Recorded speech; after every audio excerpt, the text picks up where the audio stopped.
5 steps, 5 overall steps when we take any passage or any text that we're going to look at and study. We're going to use these 5 steps in order to study it thoroughly. 1 is preparation. 2 is the historical context. 3 is the literary context. 4 is the Christocentric interpretation. And then 5 is the application. So far, we have shown you the 5 steps of the preparation, the 5 steps of the historical context, and now we're getting ready to look at the 5 steps of the literary context. All right? So we're dealing with literary context today. And here are the 5 steps of literary context whenever you have a passage. 1, so now you want to remember where you are. You've been studying already, right? So you have your text, whatever your text is. You've already prayed, and you've already read and reread, and you've already looked at various translations and made observations and initial points. You've already used your study Bible and other resources to find out who wrote it, the historical step, who wrote it, who did they write it to, when did they write it, what was going on, what historical details may be going on in your passage. You've already looked at that, and now you're looking at the text itself. You want to understand what is the author actually saying in these words, and how does this fit in what the author was saying before this and what the author will be saying after this, so that you understand it in context. So these are the steps for that. 1, you want to understand the type of book you are reading, because every type of book has slightly different nuances in how you apply these steps. There are certain rules that you need to follow based on the type of book that you're dealing with. The next thing you want to do is you want to find the boundaries of your passage. So you want to know, if this is my passage, where does this section begin and where does this section end, right? Then you want to pay attention to literary devices, right? So you want to look at what the author is doing. And if you looked in your book, if you did your homework, how many did their homework? Raise your hand if you did your homework. Okay, good. That's an okay representation. All right, so if you did your homework, you're supposed to look at chapter 2 and chapter 3. Serious reading, which shows you how to read sentences carefully. And then keeping your eye on the horizon, which shows you how to look beyond sentences to paragraphs and major sections and episodes and even entire books. So when you're looking at paying attention to sentences, then you want to look at comparison and contrast, repetition and lists and figures of speech, etc. You want to identify and define significant words also. Then finally, you want to understand how your passage relates to what came before it and what comes after it. So notice you're taking your passage and you're starting with the passage, and then you're moving out, until ultimately you're not only just finding out how it relates to what came before and came after, you're seeing how it relates to the entire book. Then ultimately we're going to show you how to see how it relates to the other books of the Bible or the message of the Bible in general. That's what we mean by looking at the literary context. Okay, and so those are the 5 steps. So first we're going to look at step number 1, which is understanding the type of book you are reading. So let's take a moment to look at that. First, we want to remind ourselves of our main study passage. You remember our main study passage, which is 1 Samuel chapter 1, verses 9 through 18. And it says, after they had eaten and drunk in Shiloh, Hannah rose. Now Eli the priest was sitting on the seat beside the doorpost of the temple of the Lord. She was deeply distressed and prayed to the Lord and wept bitterly. And she vowed a vow and said, O Lord of hosts, if you will indeed look on the affliction of your servant and remember me and not forget your servant, but will give to your servant a son, then I will give him to the Lord all the days of his life, and no razor shall touch his head. As she continued praying before the Lord, Eli observed her mouth. Hannah was speaking in her heart, only her lips moved, and her voice was not heard. Therefore Eli took her to be a drunken woman. And Eli said to her, How long will you go on being drunk? Put your wine away from you. But Hannah answered, No, my lord, I am a woman troubled in spirit. I have drunk neither wine nor strong drink, but I have been pouring out my soul before the Lord. Do not regard your servant as a worthless woman, for all along I have been speaking out of my great anxiety and vexation. Then Eli answered, Go in peace, and the God of Israel grant your petition that you have made to him. And she said, Let your servant find favor in your eyes. Then the woman went her way and ate, and her face was no longer sad. This is our main study passage. You remember we've already done the first two steps. We've done preparation, and we've learned some things just by observing the text in preparation. We did the historical step, and then we learned some things by doing those historical steps. Now we're going to do the literary step, which is going to cause us to learn even more. Now, remember what you're doing as you're doing your text. As you do these texts, you're gaining more and more information about the meaning of your text. First of all, remember, you're trying to find out particularly what the meaning of your text was to the people it was originally written to. That's what you're investigating. And so in each step, you get more and more. I also want to tell you that based on the text that you're using, every step is not always going to give you an abundance of information. One step is going to give you more than another step. And another time, that same step may not be that fruitful, but another step will be more fruitful in really unlocking for you what's going on with that passage. And so today we want to use our study text and apply this third step of literary context. So here's our in-class assignment. Using your ESV study Bible, determine the literary type or the genre. Remember we said that the word genre is the same word as literary type? What were some of the different literary types or different genres that we said are in Scripture? Tell me some. Poetry. What else? Prophecy. History. That's right. What else? Prophecy and gospel and epistle and law, and right? And we said that there are those major genres, and then you have within those subgenres, right? Riddles and wisdom sayings and so forth, right? So that's what we mean when we say genre. So use your ESV study Bible to determine the type of literature or the genre of 1 Samuel. Now, where in your study Bible are you going to look to get that information? Someone said commentary part. Is it a commentary part? Ah, that's right. It's in the introduction, right? So use your introduction, and as soon as you have found the answer to this, the simple answer to this question, raise your hand, and I'll know when to move on. So look in your introduction, and as soon as you find the answer, raise your hand, and we're going to move on.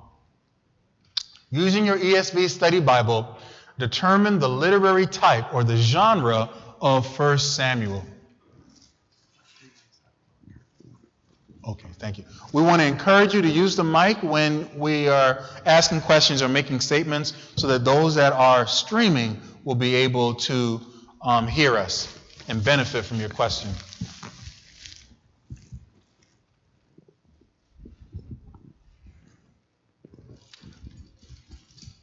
Okay, I got one with the answer. Still looking, still looking. As soon as you see the answer, raise your hand. Here's another one with the answer.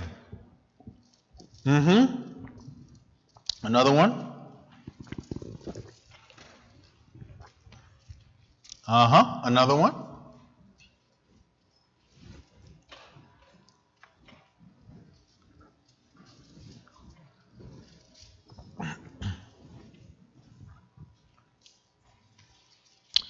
Instead of reading the whole introduction, I would encourage you first scan the different headings.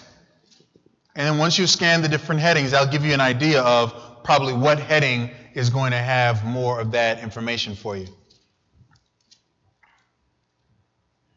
And as soon as you find the answer, just raise your hand.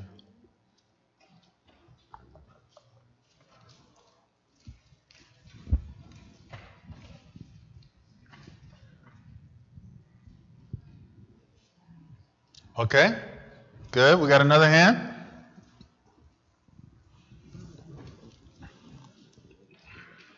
you raising your hand, Elder? No, I was just raising my hand that I had found the answer. That you have? Okay, good. Okay, we got another hand. And we got a board. Thank you. God bless you, gentlemen. God bless you, married gentlemen. Thank you.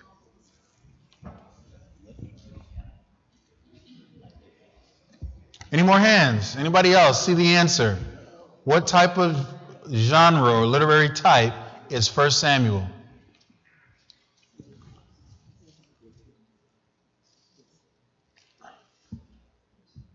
Okay, there's another hand.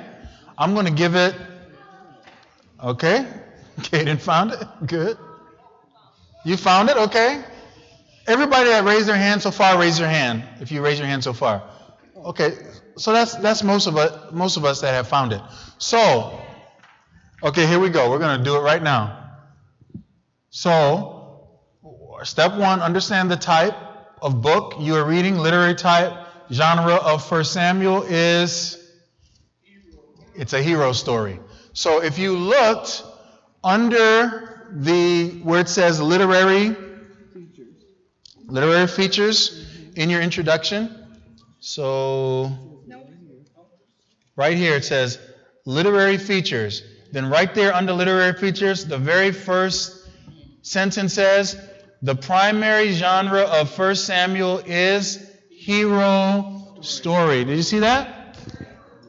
So look under the subheadings. That's 488. So toward the bottom of 488, right under where it says literary features. Now remember that when you are doing your study, that one of the things you're going to want to do is read the entire introduction in the beginning, right? So that's going to help you to kind of know where things are in your introduction. But yes, go ahead. Let's use a mic, please, to ask a question. Is there a mic nearby? Here's one.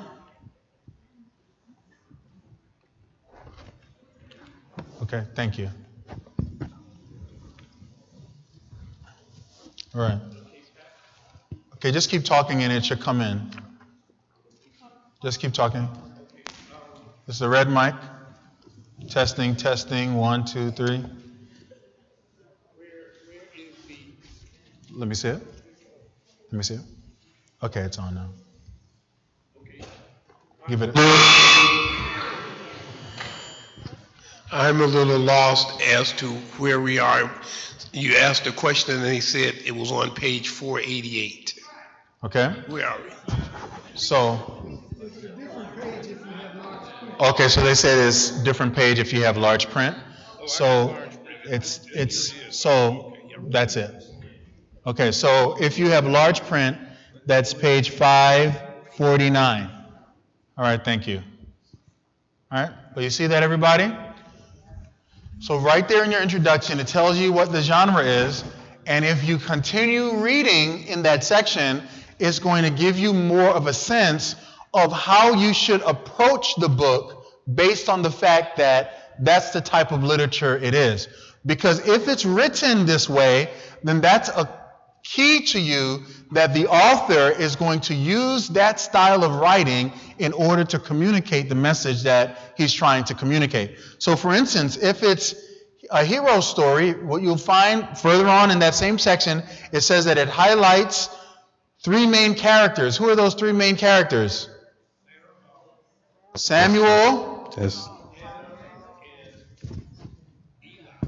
Okay, but the major characters in 1st and 2nd Samuel are Samuel, Saul, and David. Right. All right? And then there are also minor characters or minor heroes such as Hannah, Eli, Jonathan, right? And so how do we approach such a book? The heroes' lives are meant to be instructive. In other words, when a hero story is given, it's a story of a hero that's meant to those who are watching to learn something from the example of the hero. You're either learning something positive from the positive example, or you're learning something from the negative example. So the example of the hero is either showing you what you should do or what you shouldn't do. See that? So if you're reading that entire section, it's going to help you to understand. So now, whenever you read through 1 Samuel, that's what you're going to be keyed into. You're going to be keyed into this author is trying to highlight these characters in order to set an example of what Israel should do or what Israel shouldn't do. Do you see that?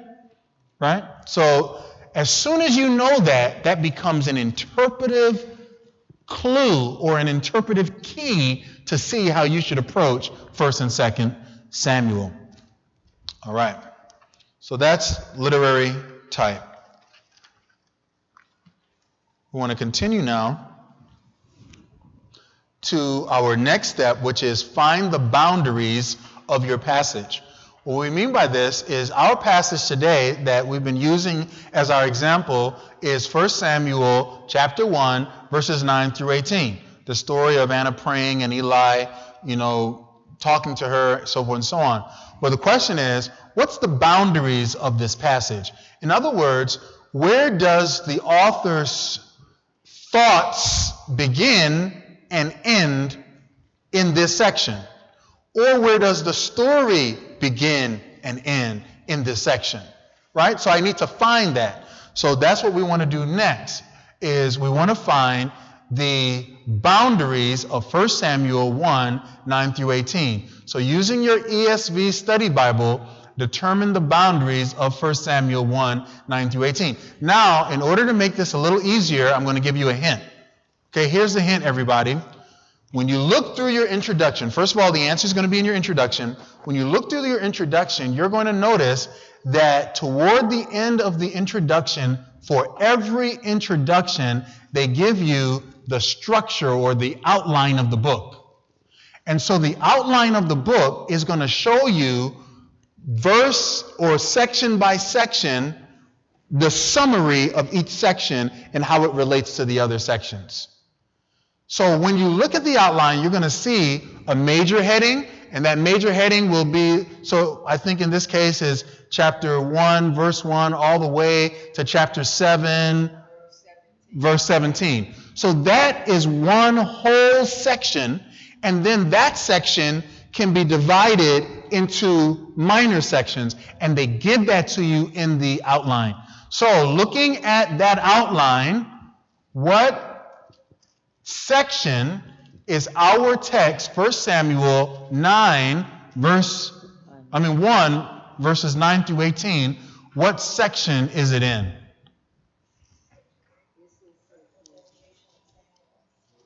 Okay, so when I ask that question, let me be more clear. I could have asked that more clearly. When I ask that question, what I want you to do is I want you to answer that question with chapter and verse.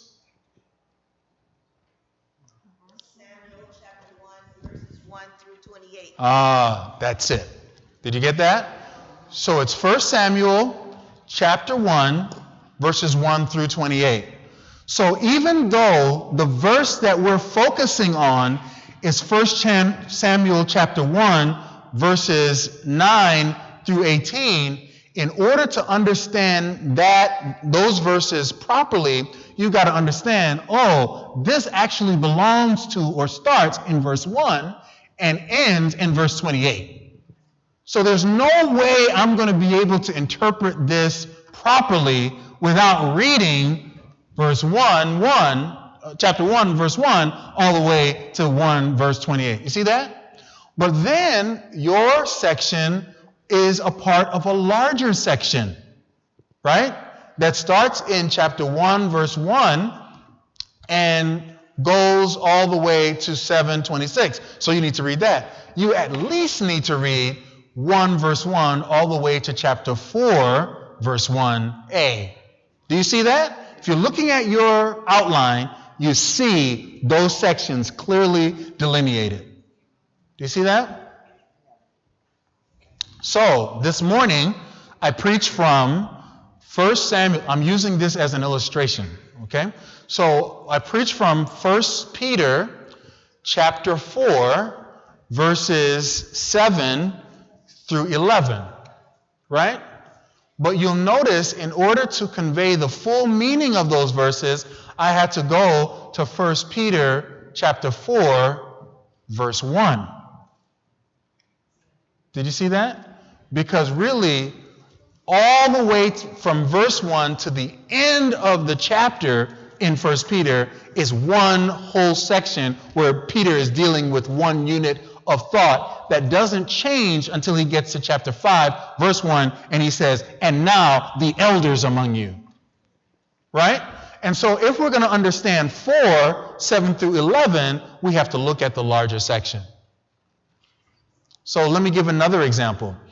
If you were looking at Psalm 23, and you were looking at the verse that says, I don't remember what verse it is off the top of my head, that says, yea, though I walk through the valley of the shadow of death, I will fear no evil. That's the verse, and you want to understand the meaning of that verse.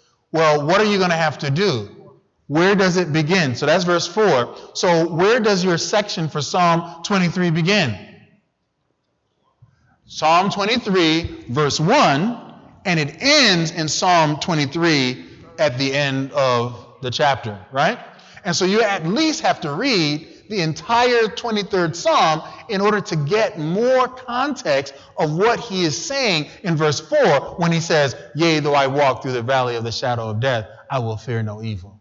Do you see that? So that's what we're doing. Our text is 1 Samuel 1, 9 through 18, but in order to understand it, I've got to look at the wider context. First, the whole chapter of chapter 1. And then the outline shows me that really this first story does not end until I get to chapter 4, verse 1, which is the story of the rise of Samuel as a prophet in Israel. Right? Any questions on that before we move on? Was that clear, everybody? Okay, good. So, answer, boundaries of your passage, 1 Samuel 1, verses 1 through 28, is our immediate section. Next step. So we looked at understand the type of book you're reading. Then we look at the boundaries of your text. Now I know my boundaries. Now the next thing is pay attention to literary devices. And so if we looked at our homework, then our homework showed us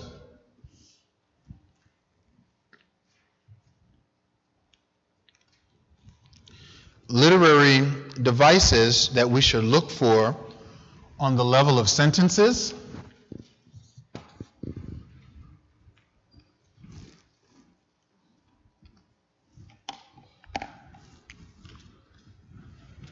on the level of sentences. Let me erase this so it will be neat.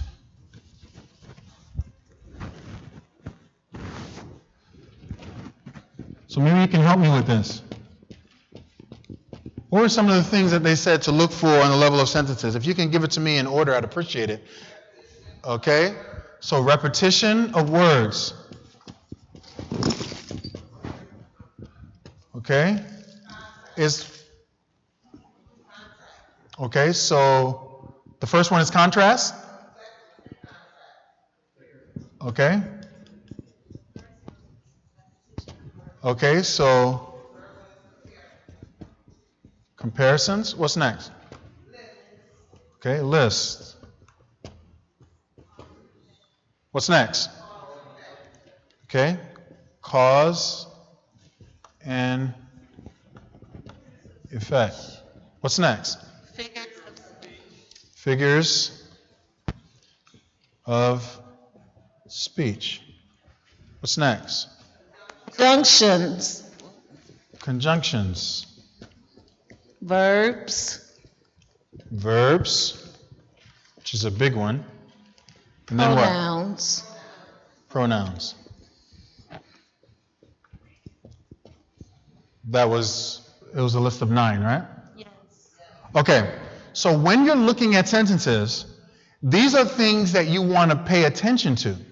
So you're reading, but you're learning how not to just read in a superficial way. You're learning how to be more focused and pay attention to details of what you're reading. So if something is being repeated over and over again, you want to circle that, underline that, highlight that, take note of the fact, man, this keeps on being repeated over and over again. There's a reason for that. If you want to pay attention to contrast, where one thing or one person is one way or does something another way, one way, and another thing or person is another way, does something another way, right? The contrast. But then also comparisons, trying to show what it's like, right? Then list. You see a list? But the fruit of the Spirit are, and there's going to be a list, right? You want to look at that list. You want to look at cause and effect. Now, cause and effect can be spelled out. This was the cause. But then most times, though, you are able to see, oh, this happened, and it caused this. And then you'll have words that kind of indicate that. So it was such and such. For instance, it says, and the man was joined to his wife, and the two became one flesh, right? That is why, to this day, a man will leave his father and his mother and be joined to his wife, and the two shall become one flesh. Well, that's, God set it up. That was the cause. This is how it's been ever since with marriage. That was the effect. Then figures of speech, right? Conjunctions, where you want to pay attention to those things. This is not an exhaustive list, right? But this is enough to get us trained in the type of things we should be observing and paying attention to when we study. After a while of reading and seeing these types of things all the time, you won't even be thinking about, oh, is this a list? This is important. You're just going to know this is important, and you're going to take note of it. Okay? Sentences, then paragraphs. What are the things that he says for paragraphs? Please help me. What does he list? So sentences was chapter 2. Paragraphs is chapter 3. Looking at the horizon. Okay, so keep your eye on the horizon, I think is the chapter's name. So general and specific. So sometimes there's a general thing, and then it goes to more specific. Sometimes there's a specific thing, then it goes to more general. You want to take note of that. What else? Questions and answers. What else? Dialogue. This is like when you're reading the Gospels. Dialogue, right? Or even in our text, we have dialogue, right? What next? Purpose and result. What else? Means, the way that something happened, right? What else? I'm sorry, I didn't hear. Okay, conditional cause. If.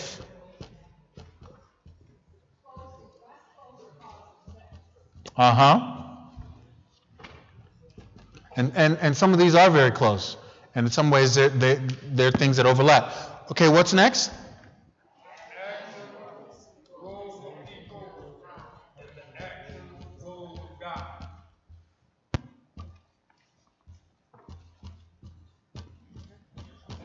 Okay?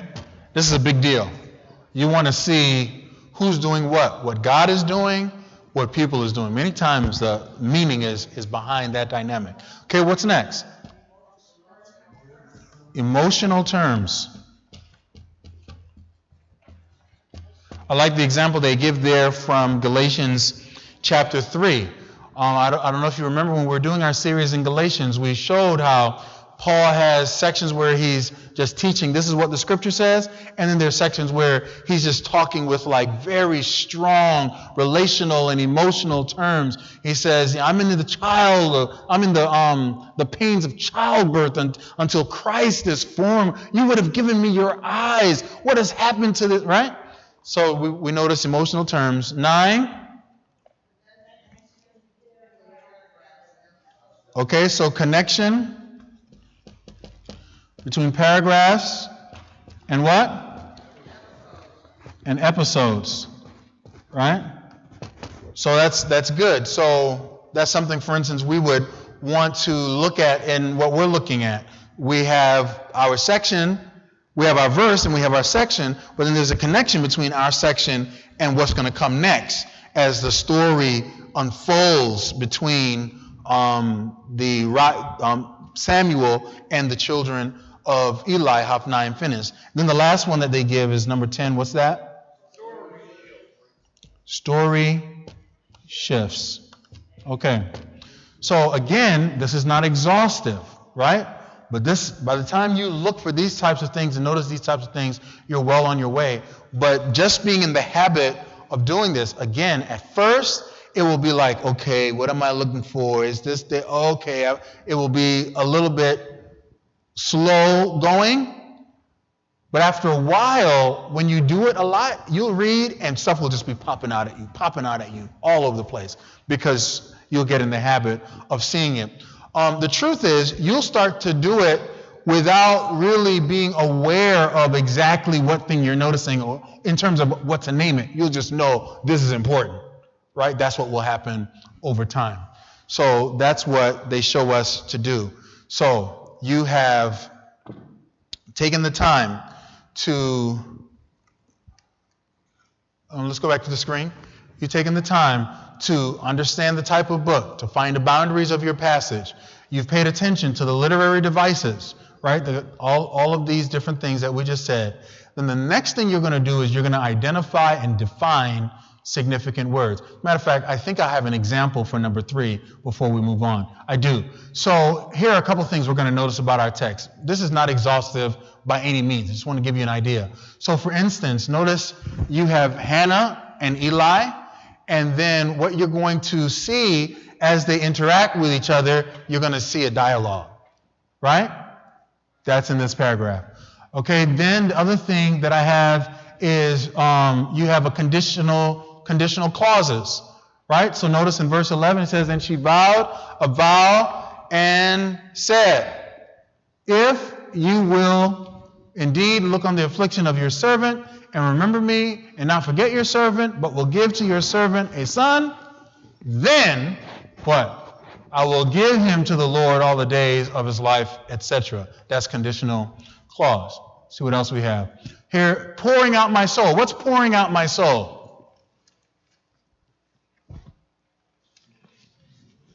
It is, in one sense, an emotional term. That is true. But it's something else as well. What else is it?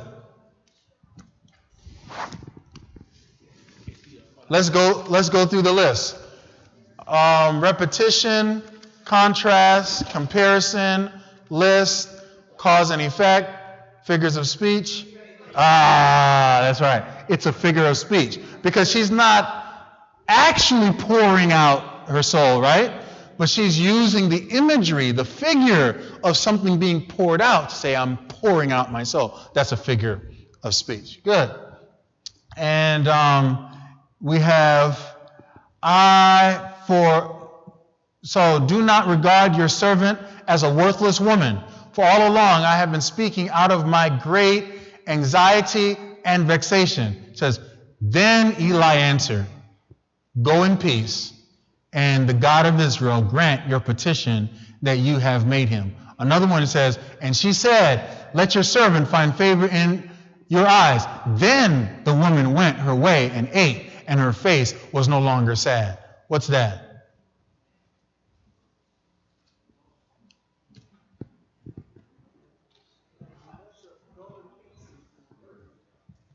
Okay. Right. Good. Excellent. Good. So you notice the verb. Excellent. But also notice these then words. We're not hearing the answer. Oh. You're not hearing the answer? Okay, so, and that means the folks online are not hearing the answers either. Let's remember to use our mics. But what was said was that it's an action verb, right? So you're noticing the verbs, the action of the verb, like when does the action take place? Is the person doing it, or is it being done to the person? Those are important things to look at. Verbs are key. All right, but I'm showing you here where, so Eli said to her, how long will you go on being drunk? Right? So what does he think? That she's a drunken woman, right? That not just someone who's drunk right now, but someone who's in the habit of being drunk. That's what he thinks. And then she answers, but Anna answered, no, my Lord, I'm a woman troubled in spirit. I have drunk neither wine nor strong drink, but I have been pouring out my soul before the Lord. Do not regard your servant as a worthless woman, for all along I have been speaking out of my great anxiety and vexation.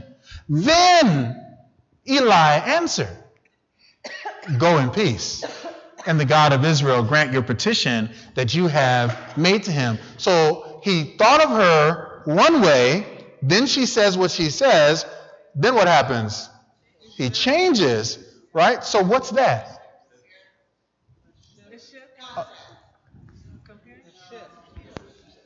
Someone said a pivot. Someone said a contrast. I think there's a way that that's a pivot in the story. But what I'm thinking of is that this is, where is it? Someone said it just now. That's right, cause and effect. Right?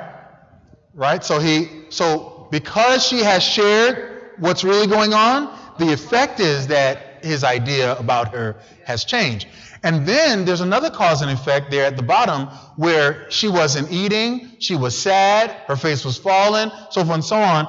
And then when Eli comes and he says these words to her, and he says, go in peace, and God grant you your request. When that happens, there's a shift, right? She says, then she let's look at it. It says, then the woman went her way and ate. She wasn't eating before, but now she ate, and her face was no longer sad. So as a result of this conversation with Eli, she goes away differently. Again, that's cause and effect, right? Those are just a couple of examples. There's so much there that could be discussed. The next thing is identify and define significant words, right? Now, watch this, everybody. Remember in the first part in preparation, when you compared the verse in several different translations, and you made notes when you saw that some words were different translation to translation, those notes are going to help you right here. Because that's what's going to remind you, if they're not words that's just popping out to you anyway, which can happen, but also when you have compared the different translations, that's what's going to help you to see words that you need to look into more carefully. Right? So I've included some of the slides that we used originally. Sorry if it's a little small. But remember, we saw that ESV said the affliction, KJV said affliction, then NIV said misery. So in that preparation step, I'm taking note of that. So when I get to the place where I'm identifying significant words, I'm going to use some words. I'm going to look now into some of the words that I noticed were different in the various translations. Affliction, misery. Another one was KJV says she's a daughter of Belial, right? The ESV says that she's a worthless woman. The NIV says she's a wicked woman. So what is this Belial, worthless, wicked, right? So that's something that we're going to want to look into more.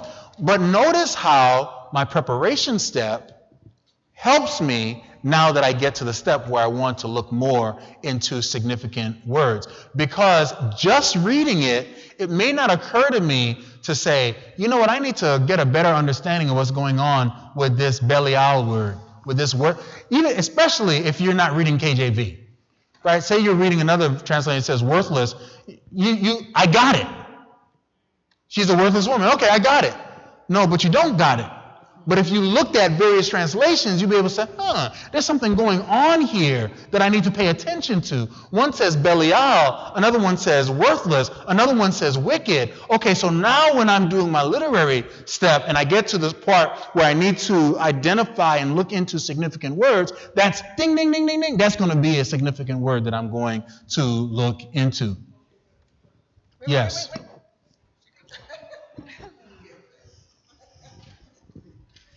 Okay, so are you saying, so what do we draw from that? Okay. The Belial and the worthless and the wicked. Okay. So now I'm going to show you how to do that step where you pay attention to significant words. We're going to go into that. But before going into it, I wanted to show you one of the ways that significant words stand out to you in the first place, which came from the very first step, which was preparation step. That's not the only way a significant word will stand out to you. Sometimes you read a text and there's just a word where, for instance, you may not fully understand the concept, and so you look into it. Or maybe repeat it, and so you look into it, right? But that the time that you spent in that preparation step is going to help you to see these are words that later on, when I get to that point, I want to get more into it. Now I'm going to show you how to get more into it. All right? So that's why we got ourselves the ESV exhaustive concordance.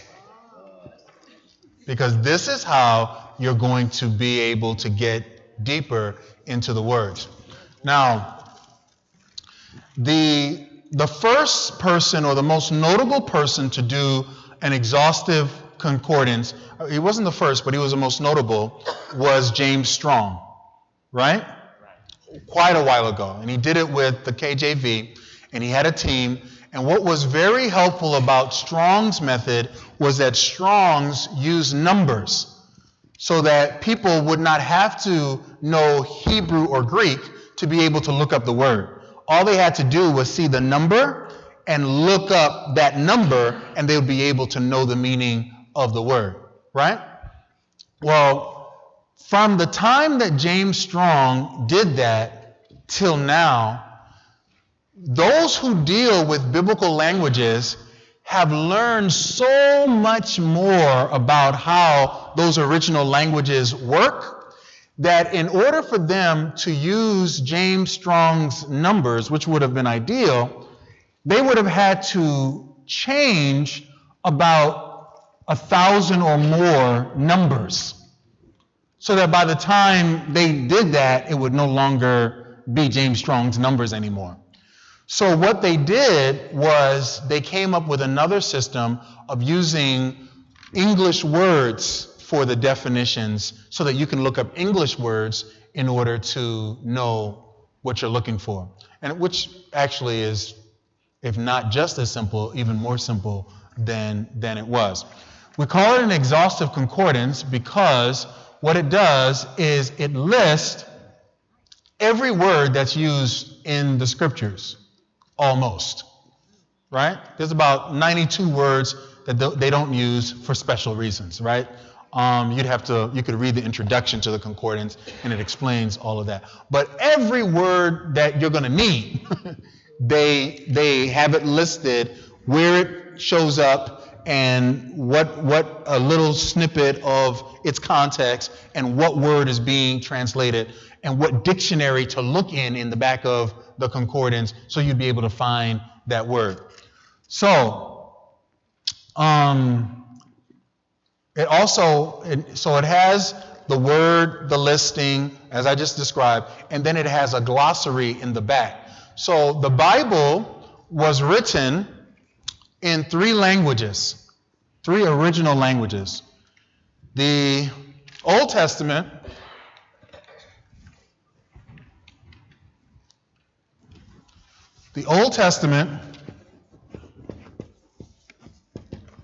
was written primarily in Hebrew.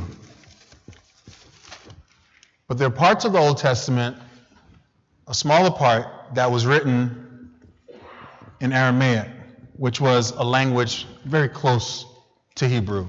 It's like Hebrew's cousin, right? Then the New Testament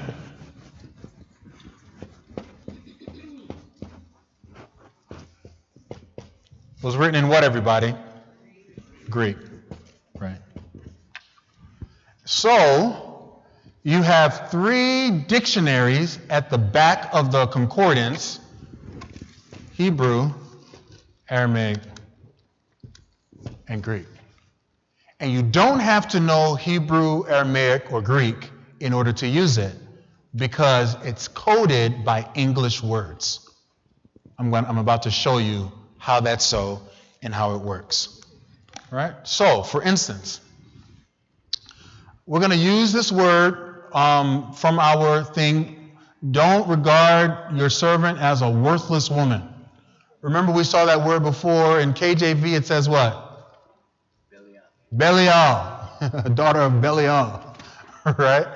So, and then in ESV it says worthless. In NIV it says wicked. Right? So, what is this word? So, because the ESV says worthless, in the ESV concordance, I'm looking up the word worthless to find out what it means. Are you with me?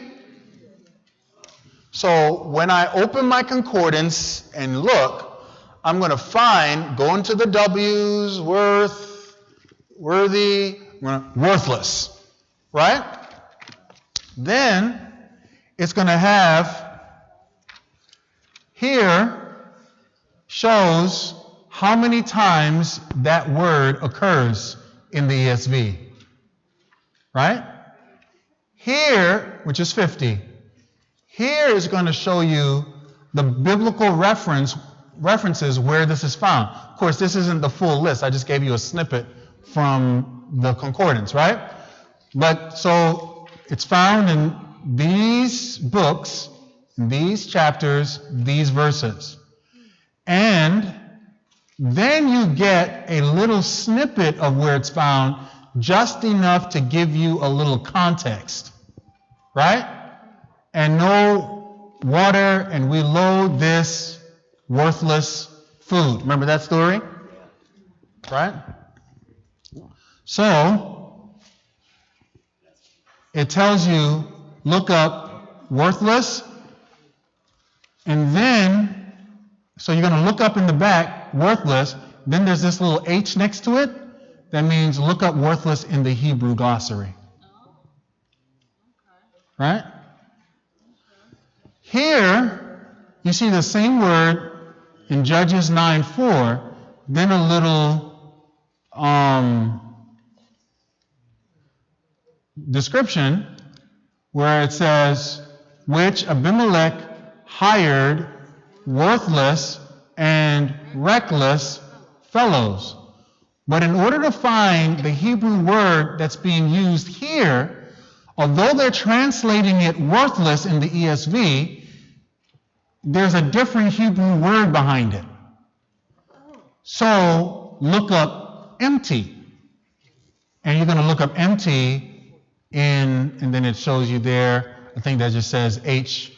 We have a hole in our screen right there. So H, right? But you're looking up H2, which would be, you're going to look up in the Hebrew dictionary. Question. Where you have that MTH. Yes. Did you say that in the glossary somewhere is the Hebrew dictionary? Yes. In this book? Yes. In the back? Yes. I mean, where?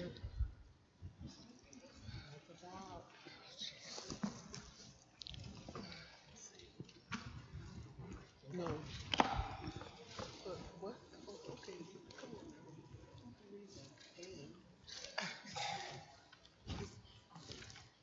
Jeez, okay.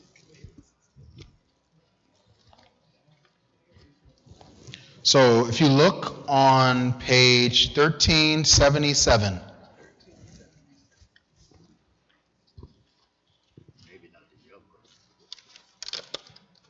it says Hebrew glossary. Do you see that?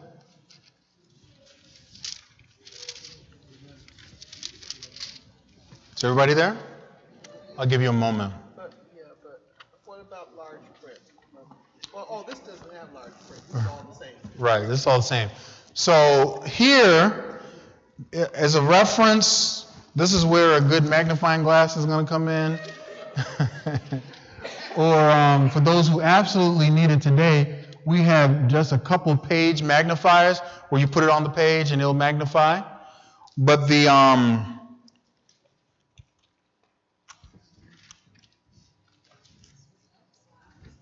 the glossary is there.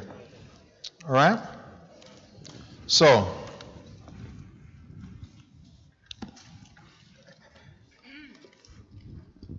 for our word, look where our word is. 1 Samuel chapter 1, verse 16, a snippet of the context.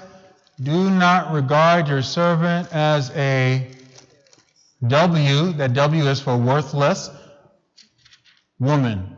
Then it tells you where to look it up. You're looking it up under worthlessness. So do you see that although the word in the ESV is worthless, there are different Hebrew words that can essentially mean worthless, and they translate it as worthless. Well, when you're looking for the word, you look it up. These different English words, worthless, empty, worthlessness, all of those are showing you really different Hebrew words that are behind this word worthless.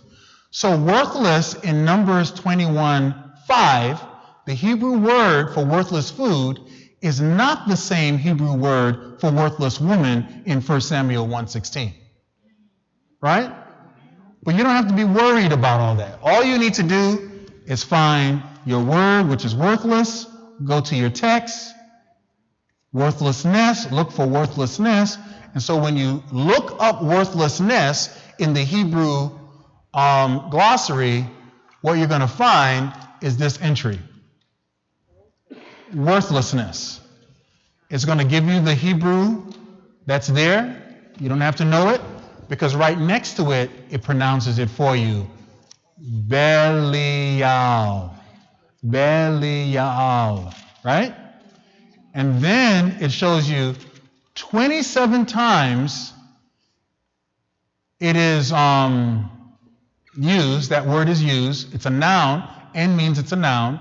It's used 27 times. These are the words that it can mean. It can mean worthlessness, wickedness, or destruction. Right? Then it says worthless. It's translated as worthless in the ESV 22 times. It's translated as destruction in the ESV 2 times.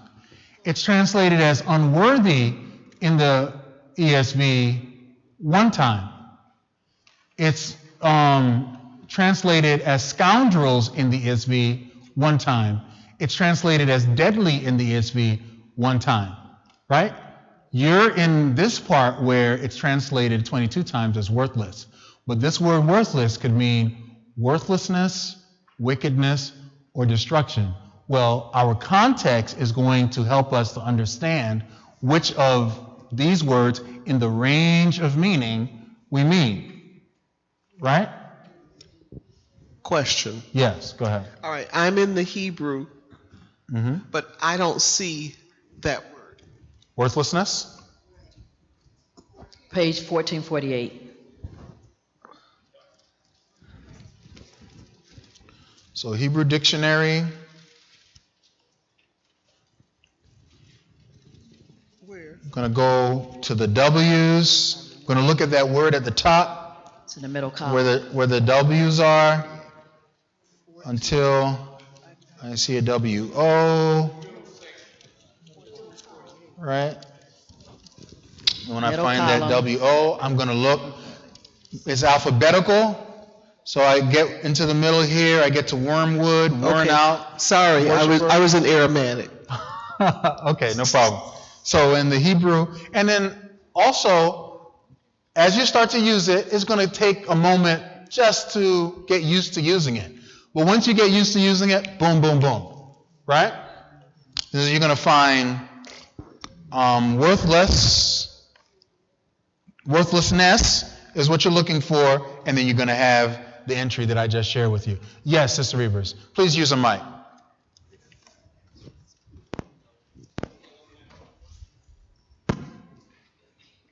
She has one. Okay, so the word Belial that you used, it's spelled differently there as they phonetically try to spell it out. Right. So that can get confusing.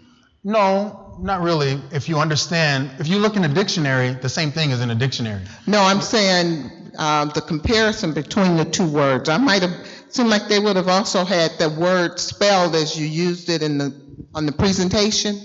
So in the presentation, that was the KJV. Oh, okay. Right. So in the KJV, it used the word Belial. So what it's giving you here is just the phonetic pronunciation of the word. So just like when we look in an English dictionary, you have the word, then you have the phonetic pronunciation. Together. Right, but what you have here is the Hebrew word, which, unless you know Hebrew, you wouldn't be able to pronounce what the Hebrew word is saying. But the phonetic pronunciation, if you just follow the phonetic pronunciation, you can know what the word sounds like, Belial. And then it tells you this is the range of meanings. Worthless, wickedness, destruction. I saw another hand in the back. Yes, Elder. Let's give you a mic so that we can all benefit from your question. Just wanted to mention also the word worthless is found in the concordance inside of the Bible also. Okay. In the ESV Bible? In the ESV Bible, yes, sir. Okay, thank you for sharing that. On page 2997. Okay, good. All right. Yeah, here we are. So, when we look at this, we're able to see, when we pronounce here Belial, we're able to see that the word in the KJV, they don't translate it. They just write the English equivalent of the Hebrew word, Belial. Right? The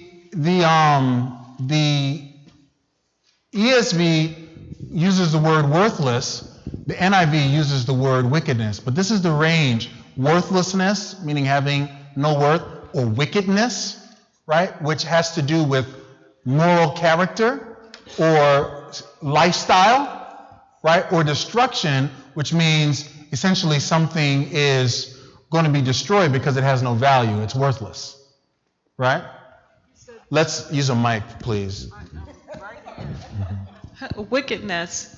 Okay, you said that worthless is ESV and wickedness is which one? NIV. Okay. So remember, that was from our comparison between the translations. But now that we have those range of meanings, Belial, worthless, wicked, now we're able to understand, when we look at the range of meanings here, we're able to say, this is a character judgment, right?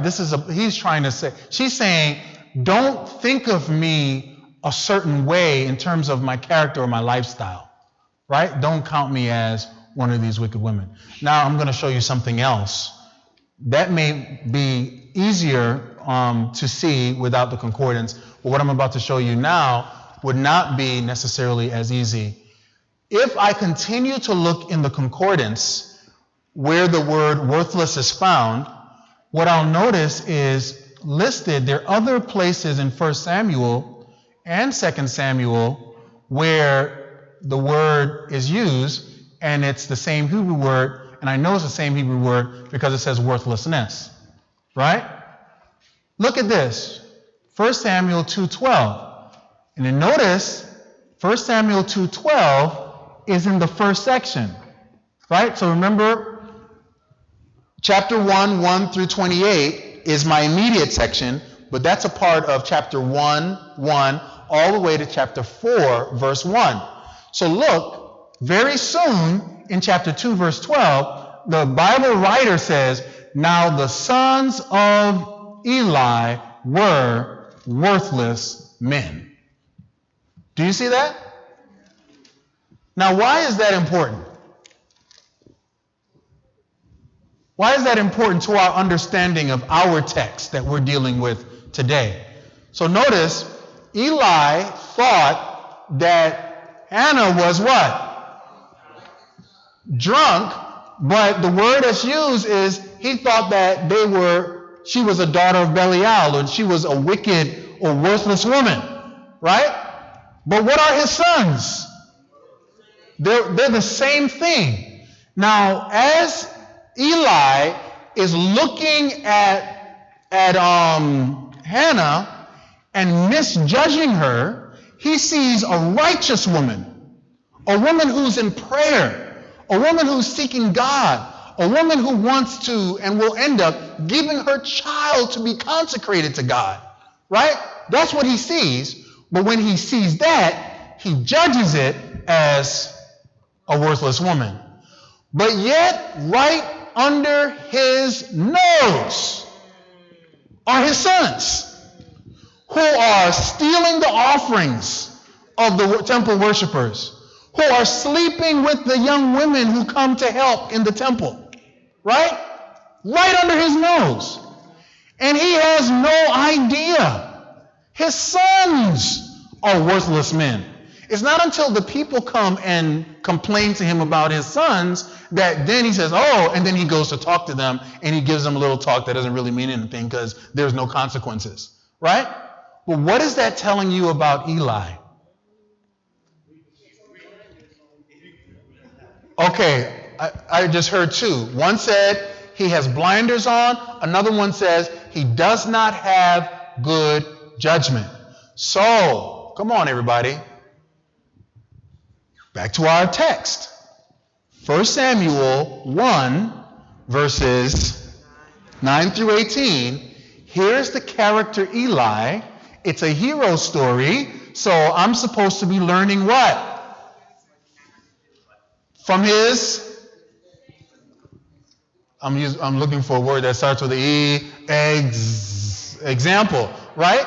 Either positively or negatively. So Israel, as they're reading this, they're seeing the negative example of Samuel, but what they're also realizing is the priest, the high priest, is supposed to be connected to God. That person is supposed to know the law of God. That person sits in the seat of judgment. So that person now is supposed to be able to make right judgments, to be able to perceive and know what's really going on. And so in the story, when we look at that word and we do that cross-reference, we look at the concordance, not only do we get the meaning of the word, but we see other instances of the author using the word that shows you that the author is intentionally saying this because when he comes later and says, now the sons of Eli were sons of Belial, or the sons of Eli were worthless men, he wants you to remember Eli thought Hannah was, but he doesn't know that his sons are. Look at the condition of Israel. Look at the condition of Israel's leader. Do you see that? So, we're going to take this question. What we want to be able to do over time. Now listen, you did not have time just now to make all of those connections. Don't be discouraged by that. I'm just giving you an example of the type of connections you will be making as you take the time to study, as you take the time to read the tools, right? So as you pray and the Spirit leads you, you're going to, wait a minute, you'll find other connections, right, that are there. And what happens is, remember, step by step, the meaning of your passage is becoming more and more apparent. You're gathering more and more. The picture is filling in more and more. You have another piece of the puzzle. So as you continue to investigate and get more pieces and you put it together, you're going to say, I see what's going on here. I see what this author is trying to communicate to the Israelites who first got the book of 1 Samuel. All right? Okay. You just said he was the high priest, right? Yes. Now, when we made our initial observation, the book was saying he was sitting at the gate. That was his job. So we made an assumption that he was old and he couldn't do his job anymore. So they kind of put him out to pasture. So he was a priest emeritus. So that's the sense we got when we made our initial observation. Right. So that is true. That's a part of what's going on. So we get the sense here that Eli is not active in his role as he once was, right? And his sons really are the ones that are carrying out the daily function of the priest's office. However, he's their father. And as their father, he is supposed to know what's going on and address it. B, he's still the high priest. Right? There's another example in John where Caiaphas is the high priest emeritus. Right? And his son-in-law, Annas, is actually the one who's functioning as high priest.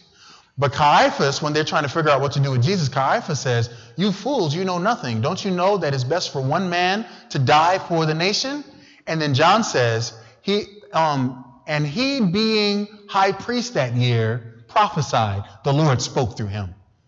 Right? So just because he's not carrying out the daily functions doesn't mean that God is not still holding him accountable as high priest, nor does it not mean that he's not still supposed to have the connection with God that causes him to be able to discern what's going on, to make right judgments. The other thing, I believe in the ESV commentary, it talks about the fact that everybody didn't sit in seats. Most people sat on the ground. So if you're sitting in a seat, you're sitting in a seat of honor, right? So really this idea of him sitting at the doorway of the temple of God is really saying, this is the man who's the judge. He's the judge in Israel. He's the one that Israel is supposed to be looking to for direction and spiritual leadership and right judgments. And look at how he judges. Right? Let me give you a hint. Later, when you're reading, you're going to notice when you get to, I think it's chapter 3, the beginning of chapter 3, it starts off by saying that, that the eyes of Eli were growing dim. And right after, it's going to say that in the context of talking about Samuel hearing from God for the first time. It says the word of God was very rare, and the eyes of Eli were getting dim, and God spoke to Samuel. So that idea that his eyes are getting dim is not just, he can't see physically, but the author is trying to give you a hint about the spiritual condition of Israel's leader, which therefore follows to be the spiritual condition of Israel.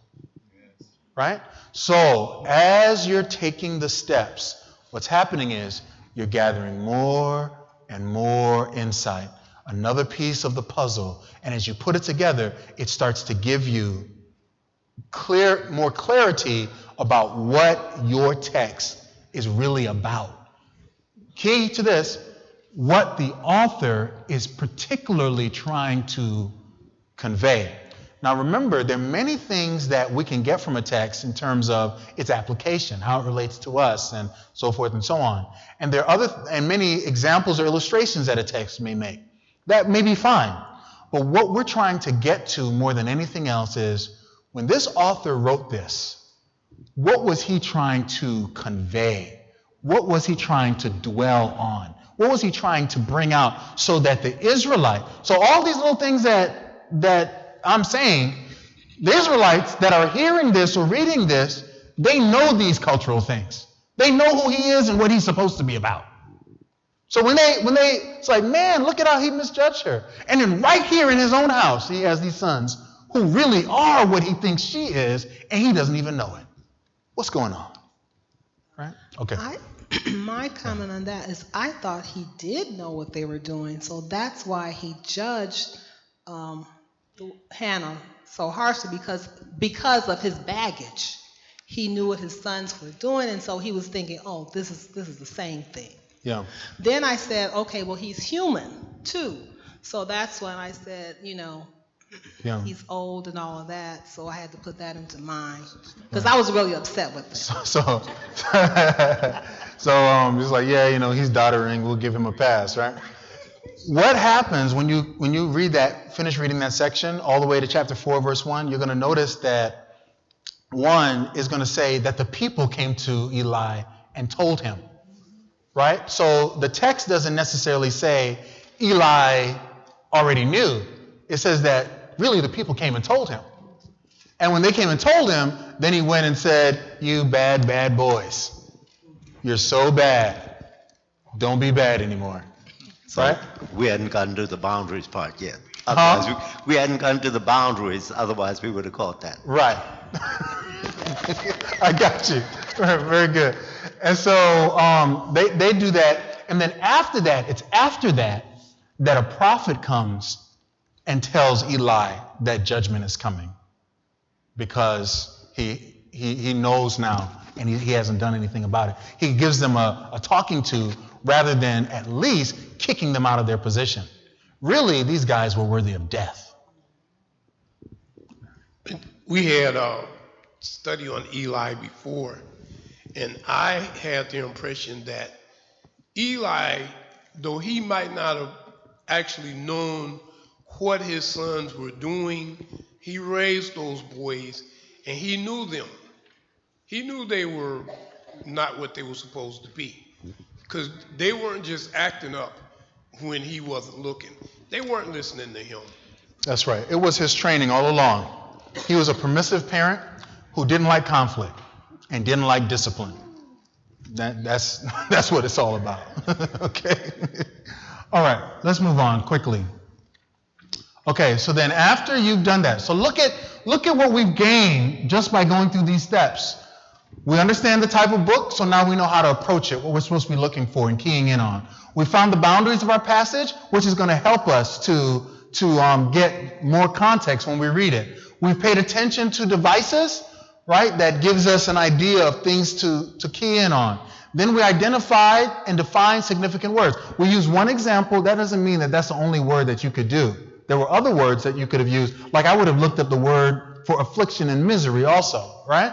Then you understand how your passage relates to what came before it and what comes after it. That's the last step in your literary context. So now that I understand my passage, now I want to understand what comes before my passage, what comes after my passage. Really, what becomes before my section and what comes after my section. In this case, our passage is 1 Samuel 1, 9 through 18. Our section is 1 Samuel 1, 1 through 28, right?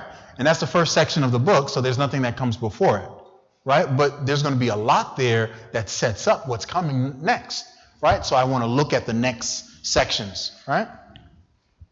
So let's see,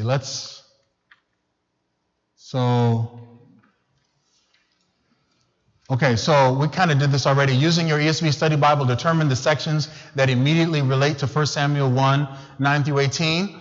So now, we're not just looking at the boundaries of the text. We're just going to talk through this. Again, you're going to look at your outline that's in your introduction. At the end of your introduction, there's an outline for every book. And that outline is going to show you where every unit of thought or story starts and stops. And wherever you have units that are all together, like I said before, this goes all the way up to chapter 7, right? Verse 17, I think it was. You want to at least read that section. And you want to be able to look at them section by section and just summarize in a few words, this is what this section is about. So you can see the relationship between your section and the other sections. What's the relationship between my section and the other section? So for instance, this story, when I look in my section, let me go ahead and just give the example that I actually have. So here it is. Story of Samuel, chapter 1, verse 1 to chapter 7, verse 17. This is the outline in your ESV Bible, right? That's the whole segment. So I want to at least read those 7 chapters so that I can have a full picture of what's happening in my verse. Right? Then, the rise of Samuel is the first part of 1 through 7:17. If I don't read to 7:17, I at least need to read the part that's the first part of his rise as a prophet. Chapter 1, verse 1 to chapter 4, verse 1a. I at least need to read that. So now I can summarize those segments. 1 through 28, birth and dedication of Samuel. 2, 1 through 10 is Hannah's song, which, by the way, everybody, when you read Hannah's song, that gives you a whole lot of insight about the spiritual meaning about what's going on. That's key. Right? Hannah's song is just because what she's saying is not just related to the fact that she just got a child, it's related to the meaning of the entire book. Because what she's saying there is going to show up over and over again. By the way, Hannah's song is parallel to Mary's song in Luke. Luke portrays Jesus as a young Samuel. Right? And then he portrays Mary coming, and she gives what's called the Magnificat. She praises God. And the things that she says in her praise to God, you're going to see those things played out in the ministry of Jesus, in the teaching of Jesus, and in the life of Jesus throughout the rest of Luke. Right? So that's key. Don't skip over stuff like that. Oh, this is a song. Let me move along. No. The meaning is there. That's going to give you insight beyond what's apparent. Then you're going to see Samuel and Eli's 2 sons. Chapter 2, verse 11. So after Hannah praises God for finally getting her son, then you're going to see an intentional contrast that's being given over and over again about Samuel and Eli's 2 sons. It's like it just keeps overlapping. It's like Samuel, Hophni, and Phinehas. Samuel, Hophni, and Phinehas. Samuel, Hophni, and Phinehas. Until finally you see Samuel come into the fullness of his office. Then you're going to have, the last part is going to be the call of Samuel as prophet. So understand how your passage relates to what came before it and what came after. The outline helps you to see exactly where the segments are, and you want to understand those segments and see the relationship that it has. So let me give an example. So 1 Samuel 2:11, then Elkanah went home to Ramah, and the boy was ministering to the Lord in the presence of Eli the priest. Then verse 12, now the sons of Eli were worthless men. They did not know the Lord. Do you see that? So it ends this summary statement. Elkanah goes home, the boy is ministering to the Lord in the presence of Eli the priest.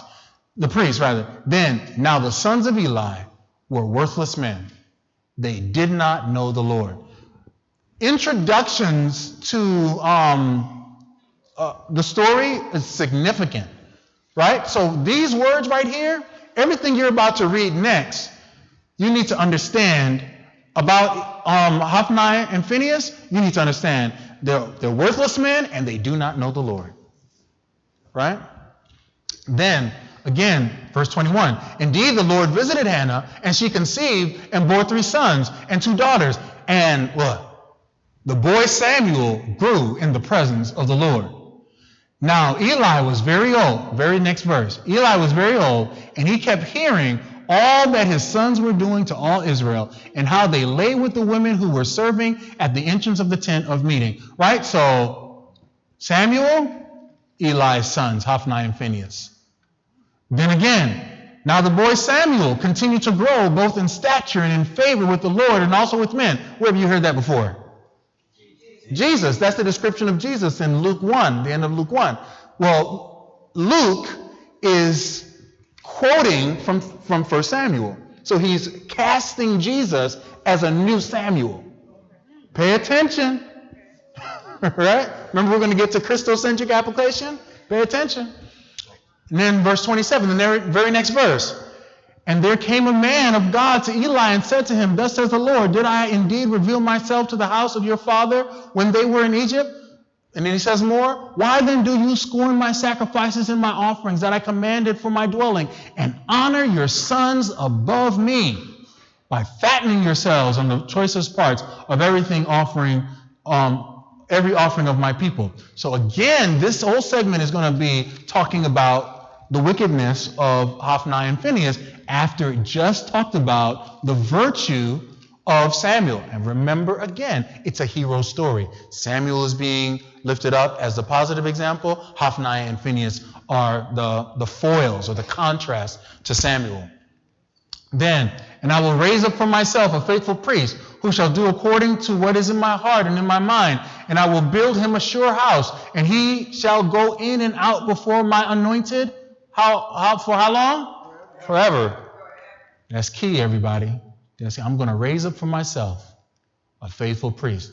How does that relate to the passage that we're reading? So these are things that, as you're reading that first section, we haven't even gotten to 4:1 yet, but just reading that first section, you're gaining more insight into why the author is telling this story about Hannah praying for this son. Do you see? And I will raise up for myself a faithful priest who shall do according to what is in my heart and in my mind, which this is going to be a major theme in 1 and 2 Samuel, going into Saul and then going into David, right? That's just a plus, an aside. Don't worry about it. And then, now the boy Samuel. So he just said that. Now the boy Samuel. Right after this, now the boy Samuel was ministering to the Lord in the presence of Eli. And the word of the Lord was rare in those days. There was no frequent vision. At that time, Eli, whose eyesight, right? Now this is talking about prophetic vision, not literal vision, right? But his eyesight had begun to grow dim so that he could not. That's not accidental. That's not just physically he cannot see, but spiritually. His eyesight has grown dim. He cannot see. Now, I'm going to make a quick jump to application. What do you do when you have blind leaders who cannot see? But we're not there yet. Right now, we're still dealing with what it meant then.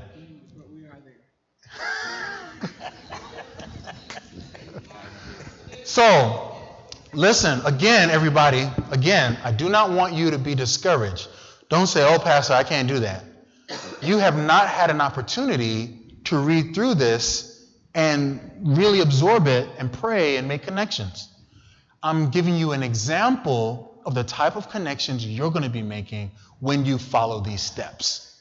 Okay, you'll get it. You'll see. You can do it. All right? We're almost finished, everybody. And Samuel grew, and the Lord was with him, and let none of his words fall to the ground. And all Israel from Dan to Beersheba knew that Samuel was established as a prophet of the Lord. And the Lord appeared again at Shiloh, for the Lord revealed himself to Samuel at Shiloh by the word of the Lord. So, did you just hear that? The Lord did what? He appeared again at Shiloh. What does that mean? That before, Shiloh was there, but the Lord wasn't there. There was no word from the Lord. That's what happens when we have wicked leadership and spiritually blind leadership. We don't get a word from the Lord, right? But God raises up his own priest, his own prophet, so that the people will be able to get a word from the Lord. The Lord appeared again at Shiloh, for the Lord revealed himself to Samuel at Shiloh. How? By the word of the Lord. And the word, so 4:1 now transitions. And the word of Samuel came to all Israel. That's the end of the section. So when you're reading chapter 1, verse 9 through 18 about Anna praying, don't make the mistake about making that about praying.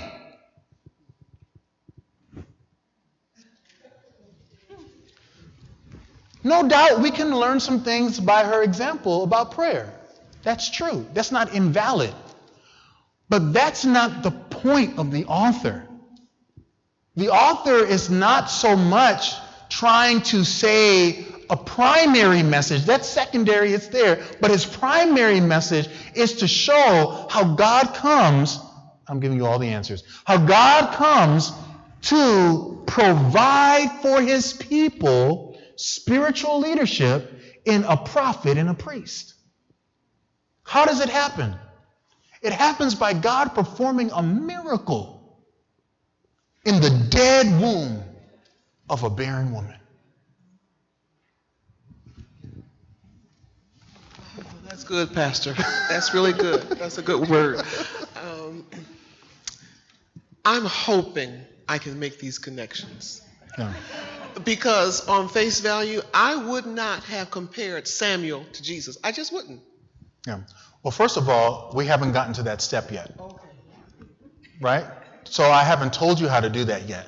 That's first of all. Remember I said I'm jumping ahead. However, when we read the full context and we read that text that said, and the boy Samuel grew and da-da-da-da-da, there's no way that you have been in church and you read that and you're like, wait a minute. I've heard that before, right? What does that mean? Now, at that point, it may just be a question. But then you're going to continue with the steps. Remember, every step you're going to gain more. So just because I'm jumping ahead to tell you something doesn't mean that, again, you haven't had the opportunity yet to take that time or even to learn all the steps. So we're still because the doing word literary. Shiloh, I've heard that someplace before, so I know that's significant somehow. Yes. Come on now. That's what I'm talking about. So, in your original preparation, you would have been looking at, okay, Shiloh, I've heard that before. And then what step would you have been looking deeper into what or where Shiloh was or the significance of Shiloh? What step would that have been? Should be an important place for God appearing there.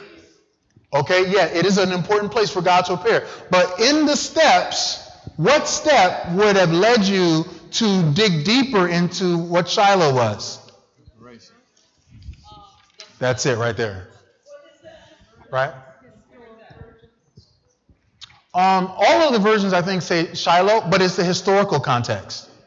Right? Remember, okay, you got it? Good. So historical, remember, is not only dealing with who wrote it to, and when, but it's other details like geographical details and names of places, and right? So you want to look that up. And then your commentary in your ESV is going to say Shiloh, or what I'm about to show you next, right? And then there's another way that the literary context, if you said literary context, you're right in a sense also, because just looking that up as an important word would have also gave you the answer. Okay, so let me hasten to the end here. So, look at this next step. Understand how your past relates to what came before and what came after. So now we've just done it in this section, right? There's a way that if you take time, you could do it in the whole book. There's a way you could do it in 1st and 2nd Samuel, right? You don't have to, but that would deepen your study, right? But then, after you've learned how to understand it in this chapter related to these chapters, so forth and so on, then there's a way that you want to be able to understand how what's being brought up here relates to the larger message of Scripture. Scripture that came before this and Scripture that comes after this. And so, what you'll notice is that in your margin, in your ESV Study Bible margin, you have a scriptural index. And so for every verse, in most verses, there are little letters that relate to, so this is verse 3, F, verse 3, and then F would send me to Joshua 18:1, right? Which, for instance, if you saw the rest of this word, it says at Shiloh, right? So right here, F would send you to Joshua 18:1. F, let's look that up real quick. Let's go to Joshua 18:1.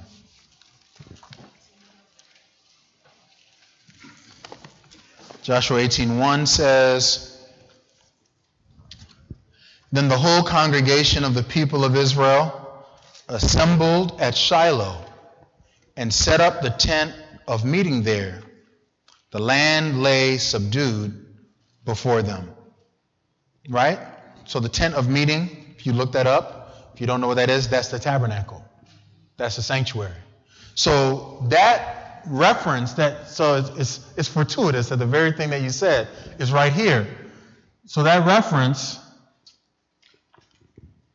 right there, when you're looking, when you've done all the steps, then you want to go back and look at cross-references that will give you more information about various things throughout. Sometimes it's something incidental.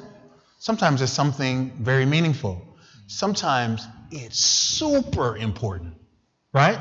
So remember what I said, that as you go through the steps, at one time, one step will yield so much. Another time, you'll go through the steps, oh, okay, it wasn't much there. But you do the steps anyway, because sometimes you'll find gold, sometimes, it will just be helpful in some other way. But you want to at least look at your scriptural reference for the section that you're dealing with. So you're chapter 1 through 28, you at least want to go through the scriptural references that are here on the side on this page. When you turn the page, then they're on the side over here, right? You want to just make reference, look at them real quick. And again, sometimes it's just connecting to a thought or a word that was in your text, and it may not be a big deal for what you're studying. When you're doing this type of study, you get this much, and then for what you're doing particularly, you may get this much that's like really helping what you're particularly doing right now. But it's worth it. It's like I said, it's like digging for gold. During the California gold rush, whoever found a big nugget wasn't like, oh man, I did all that work, and if I had just come right here, I'd have found this nugget. It's like, no, all that work I did gave me little nuggets, and then ultimately it led to this discovery of this big, right? So there's work. It's work, but it pays off. All right? So then you're going to be able to see how your scripture connects to other scriptures that are related to your passage. And those are the steps of literary exegesis. Here's your homework. Understand, how does the larger context help us to better understand our study passage? So this is the last thing you're going to be doing. You want to kind of take note of what you learned. Remember to consider how the original audience would understand, apply the meaning then. And by the time you have finished step 3, you've done step 1, step 2, step 3, preparation, historical, literary. By the time you come to the end of step 3, you should be able to say, here's a little paragraph, this is what my passage means. This is what it would have meant. This is what the author is saying. You should be able to summarize that by this point before we go into the last part of our study. So here's your homework assignment. Using 1 Samuel 1, 9 through 18. A, review the steps of the process so far. Preparation, historical context, literary context, right? So if you haven't done this, do it. If you've done it, then pick up where you are now. Then, when you've done that, you've gone through all the steps, write a summary of what this passage would have meant to the original Israelite audience. That's the homework for this week. This week you have homework real, right? Real homework. So please take your time that you set aside, that hour you've set aside, and review the steps, and then bring on Sabbath just a paragraph summary of this is what this passage means. Because when you have that, right, that's the first step. So now you have meaning then. After that, we're going to show you how to take meaning then to the next steps of meaning in Christ and then meaning today. Okay? So these first 3 steps bring you to the end of meaning then. So please review that. Any comments or questions before we break? Yes, it's Mitchell. The ESV is very helpful. It's very much like an all-in-one resource. If you don't have it, then there are other resources that you can use, and maybe we can talk afterwards to see what the issue is and how you can be best helped. All right? All right, everybody. Any other comments or questions before we go? Just one, just Sure. for clarity. Mhm. So when we sit down to study, we need 3 translations. We need the concordance. That's what we need. And your ESV Bible. Yes. So your ESV Bible is your primary resource. And the historical books. Well, most of the historical information is in your ESV Study Bible, right? I gave you some other resources in your bibliography. You don't have to get those now. But in terms of the 3 translations, if you don't have at home, I share with you how some translations. So my recommendation was KJV, ESV, NIV. Right? That's not the only thing you can do, but that's a recommendation because they kind of go across the span.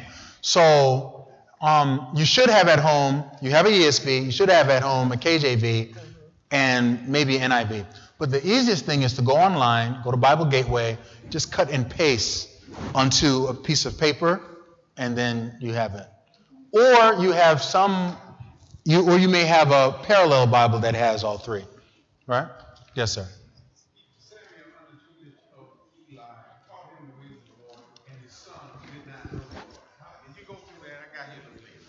Okay, no, I didn't go through that. That probably would take a little more study because I was just trying to go through the steps. But in terms of why that happened is because Eli wasn't Samuel's original parent. Hannah was.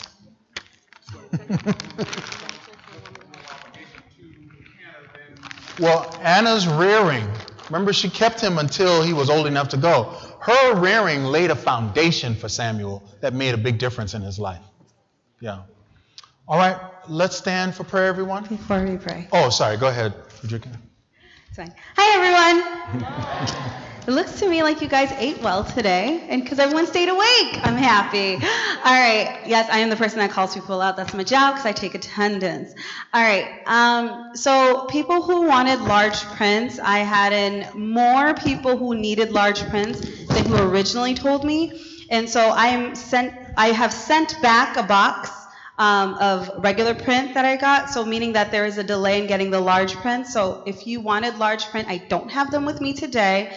If you stop by Wednesday, they'll be here Wednesday morning or Wednesday afternoon because I'm here from 1 to 6, or on Friday. And then if I see you on Sabbath, then I see you on Sabbath. But they will be here by Wednesday, so I'm sorry for that delay. I have also made copies of today's presentation. I tried to pre-prep yesterday and made 25 copies because I thought everyone would want to go digital. Didn't seem to be the case. I have just sent out the email with the homework reminder as well as the digital copy. But can I have a raise of hands of people who actually use the digital copy and don't need a hard copy? Okay, so I'll make sure to just make more copies next week. Thanks, people. If you've known me, I don't like hurting the trees, so that's my philosophy, but I will let you guys hurt the trees. And then if you need to see me regarding getting books, see me in the office. I have to leave here by 4:30 because I have to go to the CFL tonight, but see me before 4:30 and I should be able to take care of you. Okay? Everybody? I emailed them out, but I will print those and I'll put them in the office. For last week, yeah. Okay, everybody, next week is how to interpret the text in a Christ-centered way. You do not want to miss next week.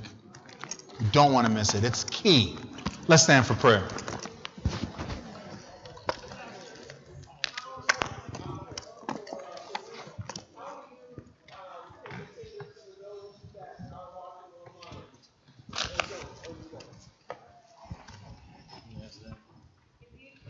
It's coming. Hello. Hi. If you are online and you are attending, please send an email back to the email that you just received. That way I can record it. That's the easiest way for me. Keeping attendance is useful because at the end of this is a 3-part series, and if you didn't attend the first one, then attending the second one is useful. but as you keep going on, we're hoping to get small group leaders. And so I need to know who's attending to kind of keep better track. So if you could help me out in that sense, that'd be amazing. Thanks. Okay, let's pray, everyone. Father, thank you for this time we had in your word. We pray, Lord, that you would show us how to set aside time this week to follow up on this so that we will be able to actually grasp what we've just gained.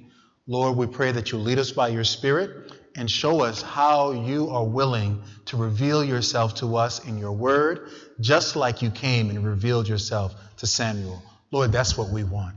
We don't want to be blind like Eli. Lord, we want to have the type of connection that Samuel had, even from a little child. In Jesus' name, let all God's children say, amen. God bless you, everyone. Thank you. All right, bless you. Let me ask you something.